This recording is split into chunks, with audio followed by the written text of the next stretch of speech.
ফরিদগঞ্জে সামাজিক উন্নয়ন পরিষদের আয়োজনে উপজেলার কৃতি শিক্ষার্থী ও গুণী শিক্ষকদের সম্বর্ধনা অনুষ্ঠিত। মোহাম্মদ জাহিদুল ইসলাম ফাহিমের তথ্য ভিডিও চিত্রে বিস্তারিত দেখুন প্রিয় চাঁদপুরের ডেস্ক রিপোর্টে। ফরিদগঞ্জ সামাজিক উন্নয়ন পরিষদের উদ্যোগে উপজেলার এ+ প্রাপ্ত কৃতি শিক্ষার্থী, শ্রেষ্ঠ ও গুণী শিক্ষক, উপজেলা পর্যায়ে প্রাথমিক, মাধ্যমিক, মাদ্রাসা ও কলেজ পর্যায়ে শ্রেষ্ঠ শিক্ষা প্রতিষ্ঠানকে সম্বর্ধনা প্রদান করা হয়েছে।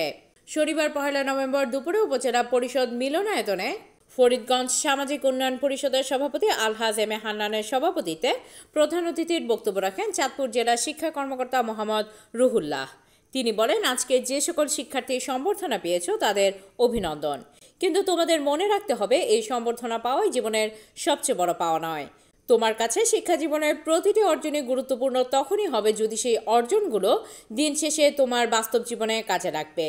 এরকম বহু উদাহরণ রয়েছে শিক্ষা জীবনে সর্বোচ্চ ফলাফল পেয়ে দেশের সর্বোচ্চ বিদ্যাপীঠে পড়ালেখা করেও শেষ পর্যন্ত শিক্ষাটা কোনো কাজেই লাগেনি।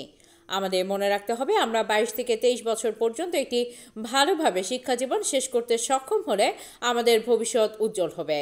আমাদের শিক্ষাটাকে যদি আমরা নিজের পরিবারের জন্য, সমাজের জন্য এবং সর্বোপরি দেশের জন্য কাজে লাগাতে পারি তাহলেও তা প্রকৃত শিক্ষায় পরিণত হবে।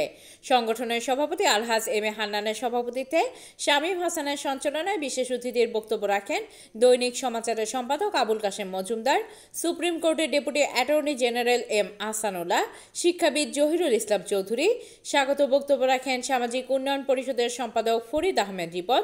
এছাড়া প্রাথমিক বিদ্যালয়, মাধ্যমিক বিদ্যালয়, মাদ্রাসা ও কলেজ পর্যায়ে শ্রেষ্ঠতা অর্জনকারী শিক্ষা প্রতিষ্ঠানের প্রধান শিক্ষকরা বক্তব্য রাখেন।